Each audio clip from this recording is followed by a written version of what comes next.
बड़ी खबर इसी बीच देते हैं आपको कि ईरान की जो न्यूज एजेंसी उसकी तरफ से बड़ा दावा किया गया है। ईरानी सूत्रों के हवाले से बड़ी खबर दी गई है और फार्स ने न्यूज को बताया है कि ईरानी सूत्रों ने कहा कि अगर बातचीत असफल हुई तो इसके लिए फिर अमेरिका जिम्मेदार होगा।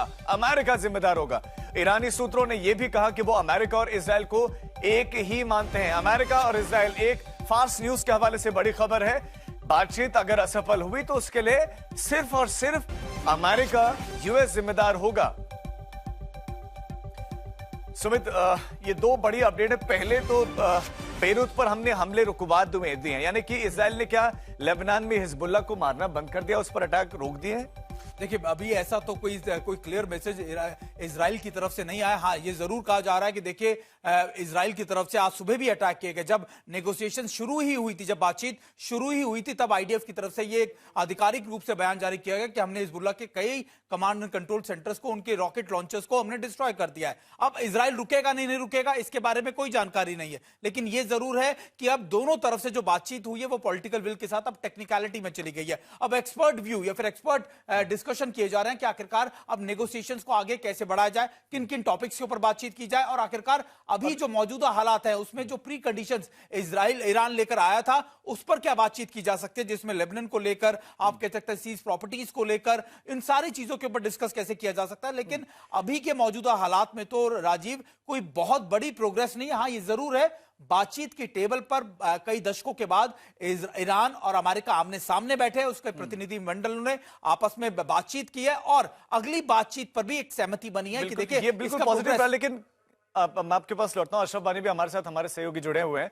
अशरफ, क्या जो बेरूत में हमले रोकने की बात सामने आई है, ईरान ने कहा है कि हमारी बातचीत कामयाब हुई, लेकिन क्या बातचीत ही एकमात्र सॉल्यूशन है? क्योंकि जो गजा में इजराइल ने किया है वो लेबनान में संभव नहीं है, वहां बातचीत ही करनी होगी उनको हिजबुल्लाह से।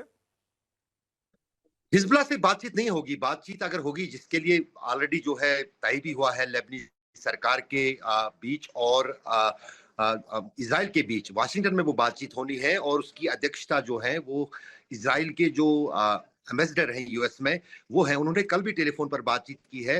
तो कहीं ना कहीं यहाँ पर जो चीज इजराइल चाहता था कि हिजबुल्लाह के साथ कोई बातचीत नहीं होगी, हिजबुल्लाह के साथ कोई बातचीत नहीं होगी। हिजबुल्लाह के बिहाफ पर सरकार के तौर पर लेबनीज सरकार बात करेगी, लेकिन हिजबुल्लाह ने अपनी स्थिति साफ रखी है। मेरा प्रश्न फिर यह है कि अगर बातचीत नहीं करते, आप ग्राउंड ऑपरेशन करेंगे, आप लड़ के क्या अपने मकसद को हासिल कर लेंगे लेबनान में? क्या ऐसा कर सकता है इजराइल? नहीं, असल में बातचीत के लिए तो ईरान है उनके साथ, जो अमेरिका के साथ बातचीत कर रहा है। ईरान हिजबुल्लाह के बिहाफ पे ईरान बातचीत करेगा, यानी अमेरिका को इसमें क्योंकि दोनों के बीच कोई संपर्क नहीं है, ना ही ईरान के साथ कोई सीधा संवाद ईरान का और इजराइल का है, और ना ही इजराइल और हिजबुल्लाह का कोई संवाद है। लेकिन अगर बातचीत हो रही है, इसमें इजराइल शामिल ही नहीं है। बातचीत अमेरिका और ईरान के बीच हो रही है।